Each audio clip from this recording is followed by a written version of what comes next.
Hello, everybody. Hello, everybody. It is Tuesday night. It is cheese night, and it's time to talk the cheese of Spain. It's lovely to see you, everyone. I understand that the world is beginning to open up, but trust me, cheese night is going to continue long after COVID is just a tiny wee memory in our past. And I'm going, oh, do you remember those days? Oh, that's when Tuesday night is cheese night began. Isn't that amazing? We'll think about it in such a nostalgic way when I was, young and fit and beautiful. Right, let's talk about Tracy. Tracy, come on, grandmother Tracy. Come on, how are you doing? Well, let's get a better picture. Oh, go on, be smug. Tell everybody, little baby. Yes, our gorgeous little Matilda is beautiful. So she's a week old today and absolutely delicious. Sleeps all the time. Just getting used to being in this world. It's like, what the hell's this? Where am I? Because we know, babies are the original cheesemakers, aren't they? That's where the rennet thing happened. So right now, your little baby, Matilda, is making cheese in her tummy with her rennet and her mummy's milk. The best cheesemakers of all. Yeah, definitely. No, she's superb. Thank you very much. And thank you to everybody for their messages. Well, it's been a pleasure. Everyone has been very excited to hear about her. Yeah. Well done, I just say to Alison as well. Alison Puck is one of your Tuesday night is cheese night followers. I think she's been on every program, Charlie, and she passed her level 2. Level 2. Well done, Alison. Yes, well done. Which you can do online. Anybody else wants to follow down, because we are all racing to become masters of cheese. I obviously think I'm going to be the first and best, but there is unfortunately stiff competition. So the Master Cheese is there to be had. And if you guys need to know where to train, obviously the Academy of Cheese. I've got a course starting tomorrow, if you're interested, on the 1st. Otherwise, there's one I'm doing on the 29th. But we also have Patrick McGregor do some really good cheese webinars. Yep. We got Kaneko, but you can do just e-learning if you want to do the e-learning. So lots of good places to study out there. Come to the Academy of Cheese, the best place. We have to just say as well, we're trucking on with level 3 and Master of Cheese. So we're working away in the background. It's going to take some time because times are different at the moment and not what we expected. Different, you mean really quite hard? Yeah, in terms of patronage, many of our patrons are the bigger wholesalers whose markets have disappeared. Mm-hmm. So funding is going to be tight for the next sort of 12, 18, 24 months. So we're going slow, but it's all progressing. Level 3, Master of Cheese. We have a plan. I'm penciled in to do the module on tasting, which is about sensory analysis. So I am absolutely looking forward to that. That's going to be my thesis, which is part of my journey to be a master of cheese. So, it's all going down. Now, one of the things they're going to be able to learn at level 3, though, is there's going to be a module on Spanish cheeses, which is very exciting. Yeah, which is a perfect segue to, let's get Rupert in. Rupert, it's a pleasure. Welcome. Hello there. Hiya. Good evening. Welcome. Rupert, and how important he is to us. So, yes, welcome, Rupert. Rupert is one of is from Brindisa, and they are a patron of the Academy of Cheese and have supported us with funding and knowledge and seminars all about Spanish cheese.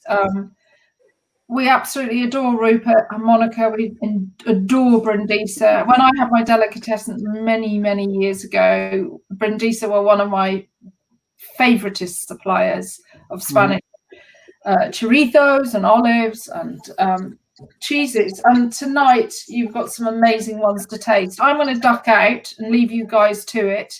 So enjoy, and thank you, Rupert, for agreeing to come on with Charlie. No, thank you for inviting me. I can always, talk about Spanish cheese. I'm always happy to do that.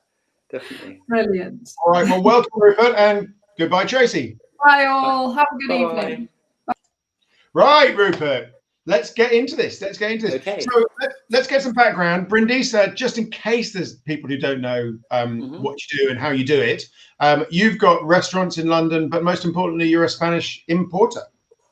Yeah, the core of our business is importing artisan food from Spain, and then part of what we import is a range of Spanish artisan cheeses as well.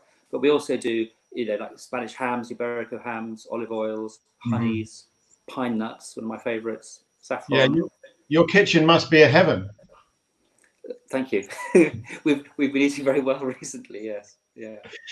So I've been to your maturing rooms. You've got these bespoke maturing rooms down in South London with wonderful, and they just look so Spanish. Those tile type brick environs to create the right space for you to bring your cheese. Yeah. Because we decided quite a few years ago now, we decided we wanted to make sure that all our cheeses had natural rinds, or as many as possible of our cheeses had natural rinds. And in order to do that, we needed to improve the conditions in which we could keep our cheeses to help the rinds to grow and to survive. Yeah. Apart from Manchego, which we're going to get onto in a minute, why do you think the British awareness of Spanish cheeses is not as high as we are with the French and the Italians and because you don't see as much Spanish cheese here beyond Manchego? Well, I think Spanish cheese is quite, until very recently, even in Spain, a lot of Spanish cheeses were very regional, and it would be very unusual to find, say, a cheese from Asturias in the north down in Valencia. But, and so I think even within Spain, the knowledge of regional cheeses wasn't that extensive. Although that's really changing now, because there's this massive artisan cheese movement going on, throughout Spain, really. Well, we've got here, trying to sort of save it before it's gone, kind of thing. Totally, yeah.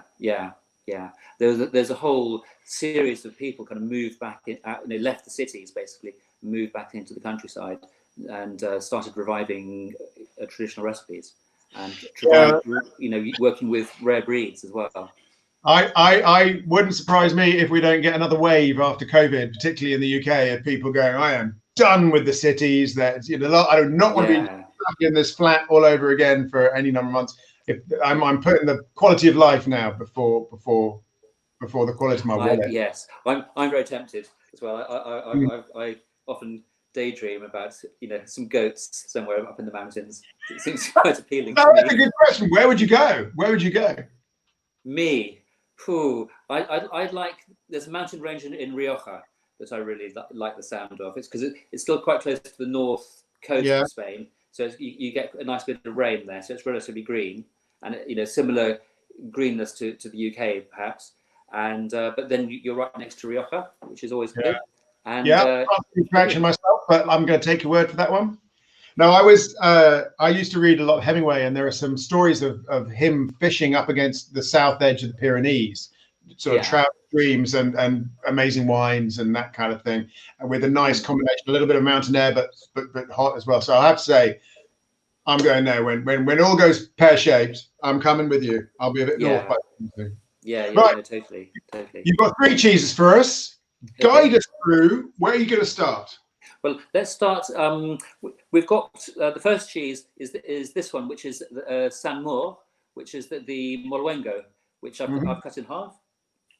And you've wonderfully sent me one here, so I'm going to put this up to the camera so people can see. So first impressions, people wouldn't necessarily know this wasn't a San Mor. It's a little bit less dry on the rind than a San Mor might be, a little bit whiter perhaps, and it feels like it's about 20% heavier as well, maybe 30% heavier. Yeah, it is. Yeah, because these ones, a San Mor is normally about 250 grams, and these are about 320. Okay, but it's still got the straw going through the middle. It's come on, focus, my friend. Yeah. And and that's about the fact that these are quite fragile in their youth and a little bit of sport. Yeah, because if you pick them up by one end, they can break in half. Basically, that's what happens. So the straw is like a spinal column. So is this structure to it? Is the Moluengo a traditional recipe for its area, or is it? No, not at all. No, because this cheese is made in La Mancha. Okay. So it's a very unusual lactic goat's cheese made in La Mancha, just to the southeast of Madrid. Okay, so I've got a map up, people. So here's Madrid up over in the sort of, you can sort of see as the big city on the screen. Now there's a wonderful park here that I'm going to mispronounce. You're going to translate it for me, Rupert. Tocas de Palanceras y Tierra Muerta. Yes. Right.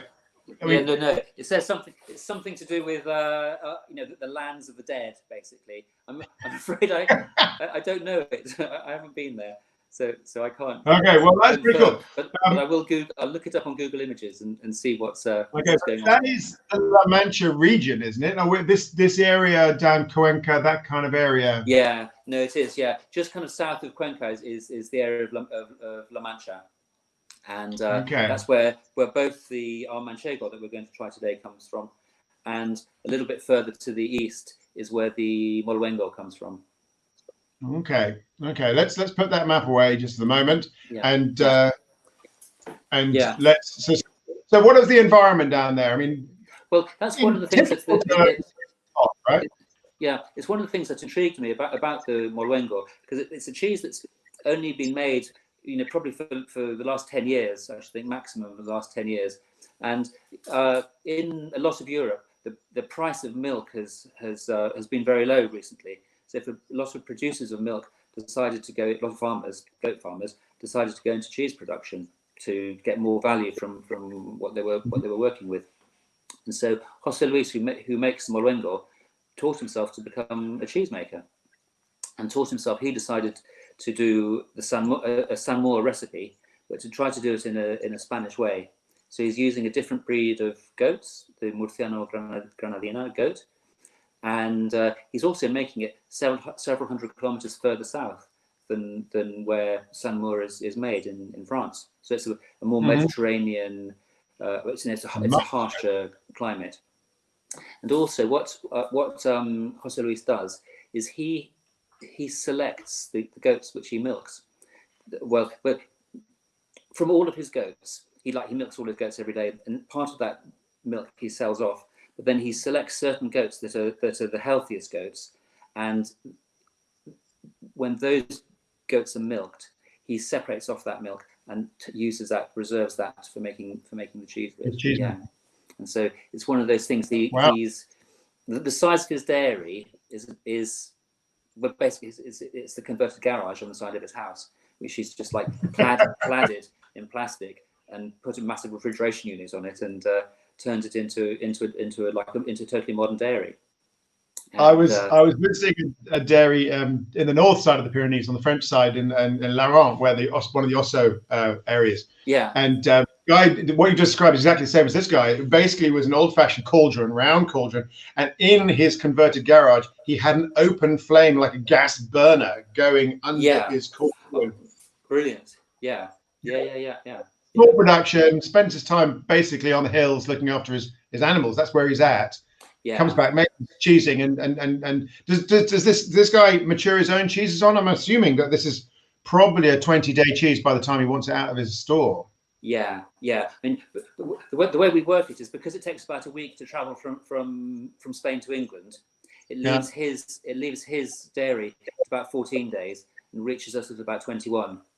Okay. And then we take it when it arrives. We take it out of the boxes and put it into our cheese rooms to let the rinds dry if there's been condensation, and just to let the geotrichum begin to kind of grow again. Yeah. So tell us what flavors we should be looking for. Well, for me, I always think when I'm eating these kind of creamy Spanish goat's cheeses, it just reminds me of the kind of herbs, that kind of herby pasture that you get in the centre of Spain. For me, this is quite a young Moluengo. So for me, it's like really yogurty, very, very lactic. Like not too goaty, do you find? No, not at all. I'm actually enjoying it enormously. You were saying before we came on that when he makes these, because he's so much further south, he has to draw more moisture off, make the cheese, more than you would at San Moor. And I'm saying I'm not recognizing that and tasting this cheese. I'm getting a lot of moisture. It feels very creamy, and I'm enjoying that. I'm getting that as a great pleasure. I'm getting as I am getting that herbaceousness you're talking about, and I'm definitely getting the yogurt and the lactic. I would add to that, I've got an astringency, a really kind of like a resinous element that's getting it almost like it's getting into the gums of my teeth, if you see what I mean. Is that something that you're getting that's typical? Because it's really pronounced, very vegetal in that sense. Yeah. No, I mean, for me, there's one of the words that used in France to describe that Mediterranean ecosystem called garrigue, or in Spanish is garriga, which is that kind of a low scrub, like kind of resinous low scrub that you get. And those are the things that's the kind of taste that I get from this as well. Okay, so one of the things that we're about to encounter in our last cheese is the cardoon thistle, that classic Spanish rennet style of using the cardoon. Is this using that? It doesn't feel like it is to me. No. This is it's a lactic cheese that's with a tiny bit of animal rennet in it, just to guarantee the process. Yeah. So it's probably a 24 to 48 hour set. 48 hours, yeah. For 48 hours, yeah. So you're probably using a starter. You're holding it at a temperature where the bacteria are going very slowly through to 48 hours and getting this sort of gentle, slightly curdy lactic set that you're And this is really an example of a new Spanish cheesemaker. For years, people only ever did traditional Spanish recipes, and with these new fashions in Spain of the new desire to explore cheese, people have started developing new recipes. Well, we've gone from the new, talking of Spanish classics, numero dos, or should I say uno, dos. It's the Manchego you've got second. Yeah. So here we've got a wedge of our a raw milk Manchego with a natural rind. So it's an artisan Manchego, which comes from a dairy that we buy from near Cuenca, and this dairy is one of the few artisan dairies that I know of that makes the cheese with a vegetarian rennet, because they changed about a year ago I think so. When you mean vegetarian rennet, are we now talking the thistle, or is this just a microbial rennet? A microbial rennet. Yeah, just like the same kind of rennet that would be used, vegetarian rennet that would be used in the UK. I know it's kind of a strange thing to say, but I always get an almost sherbet smell off some of these sometimes. It really. Yeah. I mean, for me, I just love the smell of the sheepiness, the lanolin, and the freshness of it. Manchego is an amazing cheese. This is amazing cheese. It's often quite difficult for me to explain sweetness, because a sheep's milk cheese is classically sweet, but not sweet in a sugary sense. And in terms of actually having O's, lactoses, any of the O's, the amount of O's in here is tiny. There's no lactose. There's nothing of any significance. So where's the sweetness coming from? Why is it tasting almost, not quite sherbety, but that kind of... I just don't know, to tell you the truth. For me, it's just something that I just expect from like really good used milk cheeses. It's just that they're going to have this kind of incredible, I mean, it's kind of sweetness, but it isn't a sugary sweetness at all, is it? Not at all. Something that's just like a really concentrated, like caramelly, toasted, kind of slightly burnt, well, not burnt milk, but that kind of, basically caramelly flavors. That condensed milk, kind of verging on toffee. That's what toffee. Yeah. Toffee. We were tasting the other day a really good pecorino sardo, which is going to be 600 or 700 kilometers east of here, but probably very much on the same latitude. Is that the right one? Yeah. Latitude. And it had the same, slightly different because it's much more sort of olive oily, if you know what I mean. But it's that same sweetness at its core that makes a really good sheep's milk cheese at age taste so good. And also because they're pressed for about 4 or 5 hours, that also just takes all the moisture out. They're brined for 24 hours. They're pressed before that. They're pressed for about 5 or 6 hours, and so you get this kind of really firm, kind of dry, cheese, but it's still creamy. It's still got this kind of like softness when it breaks down on the palate.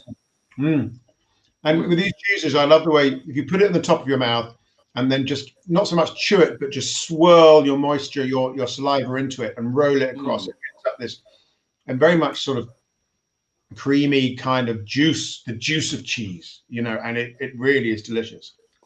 I mean, there's a lot of aromas in the cheese. I mean, can you taste kind of like rosemary or something like that in there? That kind You're doing that thing, aren't you? Which is like, now you've said it, I'm going, of course I can. I'm going, if he hadn't said rosemary.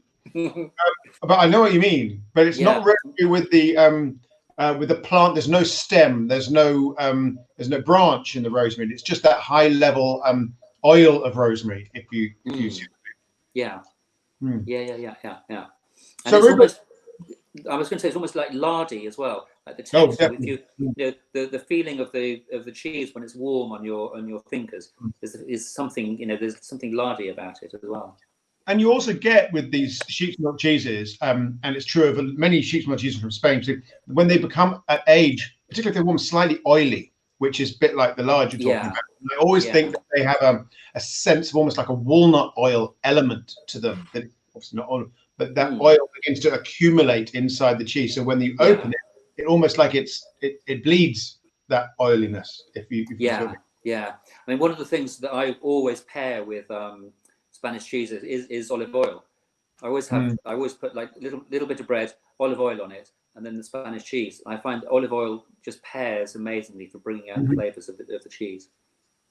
So for those of people who don't know that are listening, talk to us about the grades of Manchego, because there is a formal aging grading system, isn't there? Well, yes. So, there's the two main kinds of Manchego that you can get in the UK. The ones which is called the semi-curado, which is from like 2 months to 5 or 6 months, which is semi-curado, and then the curado, which is what we're having today, which means basically it's like semi-mature and mature. And so curado has to be over 6 months. So curado can be between 6 months and a year. And those are the two most common forms that you'll find in the UK.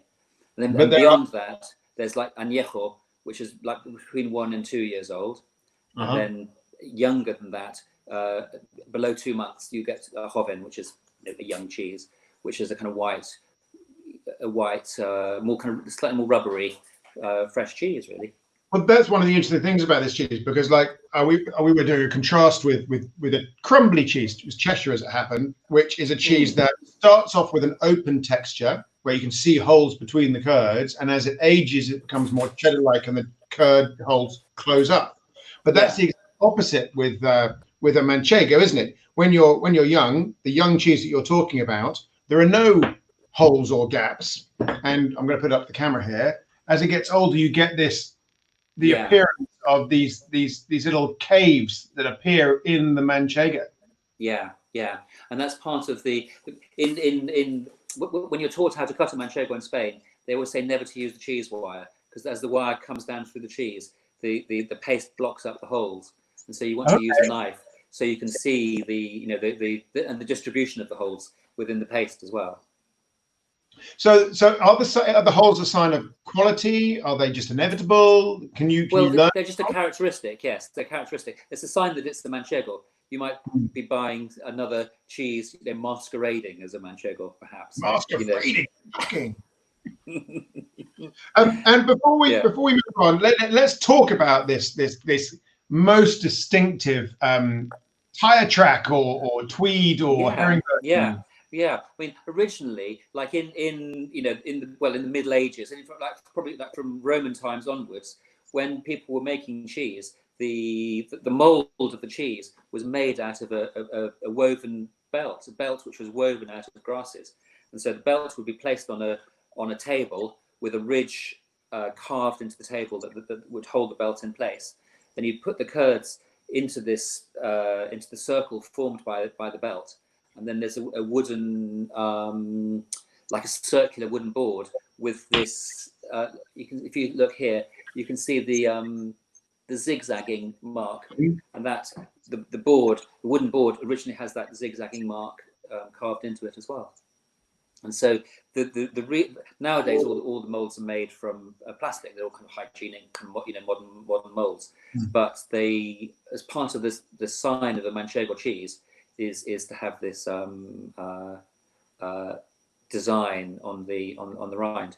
And I was speaking to a friend of mine who makes cheeses in Extremadura, and he was saying that one of the reasons why, because when you go to Spain and if you go into a supermarket or any cheese shop, you'll see cheeses with this rind that have got nothing to do with Manchego.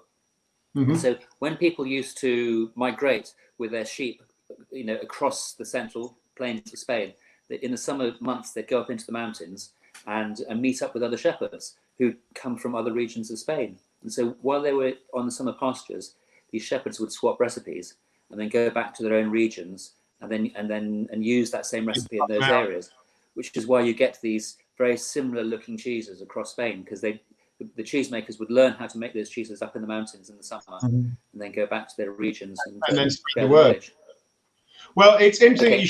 You should bring us on to Extremadura, because that's where we're going next. Now, I'm going to bring our map back up. So I don't know if you can see this, people, but Extremadura is down in this region here, sort of abuts Portugal. And I am reliably informed it is the least populated region in the whole of Europe. Did you know that, Rupert? Well, I can believe it, actually. Although I think La Mancha is quite close. When we went to visit, we were there in October, and a friend of mine who was with us said he saw more people crossing the road in London Bridge than he did in 3 days in La Mancha. Really? So I think, and Extremadura is probably about the same. Yeah. Well, so, it can be hot, I take it. Well, the reason it's called Extremadura is because it basically means extremely hard. So in the summertime, especially these days, you can get temperatures, up to 45 degrees now. Traditionally, temperatures would be, in the mid 30s. Then in the winter time, it can go down to -10, something like that. The temperatures really drop, so you get these 45 climate. 45 degrees would knock me over. I get to 30 degrees and I'm beginning to think I've had enough of summer. I was the guy last week complaining that I've had enough summer now. That's too hot. Yeah. I mean, the Spanish friends of mine who live in that area, they do. One friend of mine said, it got to 3 o'clock in the afternoon, and he just said, "Look, I'm going to see you at 7. I need to sleep now. It's just too hot." And they just go home and stay indoors. All right, so let's get on to the Torta de Barros. So the Torta de Barros is a particular kind of cheese, which is it's part of Extremaduran cheese culture.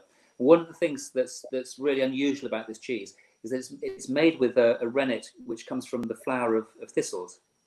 And so a lot of cheesemakers, most traditional cheesemakers, will harvest thistle flowers at this time of year, more or less like May, June time, harvest the thistles, and they get the purple flower and the little pistils of the purple flower, and dry them off, and then from that purple flower you can make an infusion which has the rennet enzyme in it that helps the curds in the whey to separate. And so in the kind of 1980s, this cheese originally was regarded as an inferior cheese and used to be given to the shepherds in lieu of payment, whereas the cheeses that went hard inside, like a Manchego, like one of these, that's what they were trying to make. And every now and again they'd come out like this, and no one could work out why. And then there was a traveling gastronome in the 1980s suddenly tried one of these defective cheeses and realized it was the most amazing thing, which only the shepherds were being kind of fobbed off with, but no one could work out how to make it on purpose, because it only ever happened by accident. So this is a relatively new cheese then.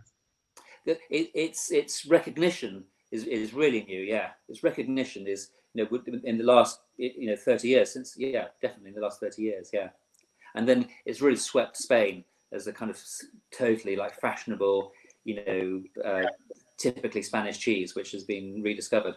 But what people think is one of the aspects of this cheese which is quite interesting.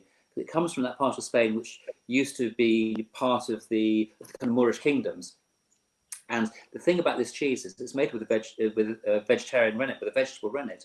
So it becomes halal and kosher as well. Because kosher, like a kosher cheese, is you can't get a kosher cheese if it's made with animal rennet because of the religious food laws.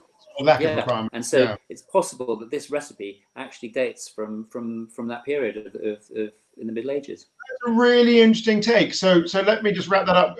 We're speculating because we don't have this as a fact, but the prevalence of cardoon thistle cheeses in Spain could be an Islamic influence. It could be the fact that the Islamic influence in Spain was very, very strong, and it's a kosher halal version of cheese. That's a really interesting idea. Yeah, no, because in the villages, in the village where they make this cheese, on the corner of the church, there's the old minaret, which is 1,000 years old, which is just sticking out the side of the church. So it's for me it was very vivid. Anyway, I like the imagery of it, and that I agree. I agree. Yeah. Right, no, but as much as we like the history and the religion and the provenance, this is such a fascinating flavored cheese. So let's hear what you've got to say about this one. Okay, so one of the things about the thistle rennet is it's a little bit unstable. Nobody knows how strong it is because when they're making the infusion, I don't see it as a problem. Well, that's the thing, but that's why you get these these different flavors, like from the edge of the cheese to the middle of the cheese. It can taste different. Okay. So let me just. So this cheese is about 500, 600 grams, something like that. Mm-hmm. Am I right in saying that it is a washed rind cheese? I mean, it's not a washed rind cheese as in bacteria ripen, but they do wash it, don't they? They really make sure the rind stay down. So part of the way that this cheese is made is the high moisture, and so although this is a washed rind cheese and it's got the linens on the outside, but what happens is when the cheese is made, it comes out. It looks like a hard cheese. It's just as solid as a Manchego would be. But when it goes into the maturing rooms have got incredibly high humidity, and the planks are washed in a way that doesn't destroy the natural ecosystem of yeast and bacteria that grow on the planks. And so the planks inoculate the rind of the cheese, and it's over because this cheese is actually. When it leaves Spain, it's 45 days old. So this is a semi-cured cheese, which used to be hard and has gone soft. So it's actually, having gone to that effort to take all the moisture out, you then use the maturing rooms to put some of it back in again. Well, kind of. And also, what happens, what the thistle rennet does, is it breaks down the chains and the amino acids. So it just breaks down the structure of a cheese. So this is really a hard cheese, which has gone soft, rather than a lactic cheese which has gone softer and softer. So it's a cousin to something like a Morbier, which is likewise a hard cheese that achieves that elastic, rubbery texture. This is much rubbier than a Morbier. Yeah. That jerk, I mean, looking at it, there's lots of things about this cheese that I think are fascinating. You do get a real sense of vegetation in it, but I always think that you taste what you might consider to be fermented alcohol as well. They're quite winey, aren't they? Yeah, they're very winey in that sense. And you feel that, with the right wine, it would be quite explosive. And then with the wrong wine, it could go horribly wrong. With the right wine, it would be very balanced in a good way. Yeah. I mean, I must say, I really like it with cava, actually. I find that the bubbles of the cava with the softness of the paste just work really well together. It's very enjoyable. I don't know if I'm the only person listening to you really thinking that I've been calling it cava for all these years, and apparently that is now wrong. It's now cava. Okay. Yeah, no, cava. Yeah. Cava. Okay, I will be corrected. Yeah. Okay. These have been fascinating. That's fascinating. I mean, I think the torta de queso. There's the torta de queso. Yeah. Well, they're different. They're all tortas, and they all come from a very similar region in Extremadura. But at some point, when the recipes were being kind of formalized, different DOPs were established, and so the villages, I think, they're less than 40 kilometers apart. Okay. In my opinion, the recipe is very similar. And there's also a lovely story of the princess from this region being married into somebody in Portugal, and you've got those two cheeses in Portugal that are similar in style, which is the Serra de Estrela and the Azeitão. Yeah. Right, which is a bit smaller, but again has this sort of wet, washed rind, but not washed rind character. And they're held together with the lace as well. That goes around that's right. Yeah. So maybe that's what you're talking about, the shepherds meeting for a bit of a summer mountain retreat. And spreading recipes. Yeah. It's sort of the cheese equivalent of Davos. Is that what we're saying? Definitely, yeah. It's like the shepherds and goat herds, summit. We should reinvent that. We should have a cheese sort of symposium up some mountain in Spain. Once we come. Yeah. All right. No, totally. Okay. Well, cheese loving people out there, that's it. When COVID's toast and we're all allowed to travel again, let's go and do a cheese swapping knowledge seminar in the mountains of Spain. I think that would be absolutely awesome. So thank you very much for coming on, Rupert. How are you getting on with your restaurants in Borough Market and the like? Are you opening? Well, yes. Yeah. Next week, basically, we're going to start opening all our restaurants. At the moment, our restaurant in Borough Market and our Battersea restaurant, they're open and they've been doing takeaway for the last couple of weeks. And then gradually, depending on the numbers of people who are moving around, we'll gradually introduce our normal menu. Have you had any problems with a lack of social distancing? I mean, the Spanish aren't known for their social distancing in normal circumstances. Yeah, well, neither are the English either. Yeah. So, but yeah, no, we have basically. I think there's like an enthusiasm of like coming out, meeting people, especially in the last few days, standing out in the sun, having a cool beer and a good chat. Pleasure of holding a good beer, eating some Manchego in the sunshine. I mean, social distancing is out the window then. It's getting jolly. Hard to remember, isn't it? Yeah, totally, yeah. Well, on that note, Rupert, thank you so much for coming on. Yes, thank you for inviting me. Will you come back and talk about some of the other Spanish cheese regions? Yes, no, it would be very good, very interesting indeed. We could do mountain cheeses or Pyrenean cheeses, something like that. Well, I'm seeing some chat about Cabrales and Picos de Europa. What's that one?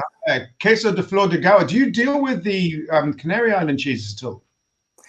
Well, we've had a lot of talks with people in the Canary Islands over the last 10 years, and but it's a little bit more complicated to bring it over than it seems. It is. But there's some extraordinary cheeses there, really extraordinary.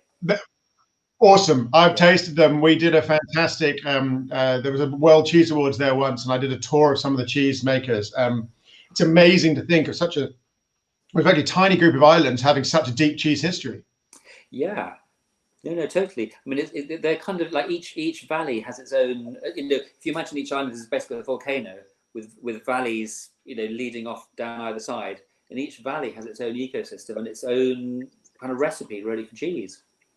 So it's the number of cheeses in the Canary Islands is extraordinary, really extraordinary. I just had a question. Can you just reconfirm which Manchego we are tasting? Okay, so this is the cured Manchego.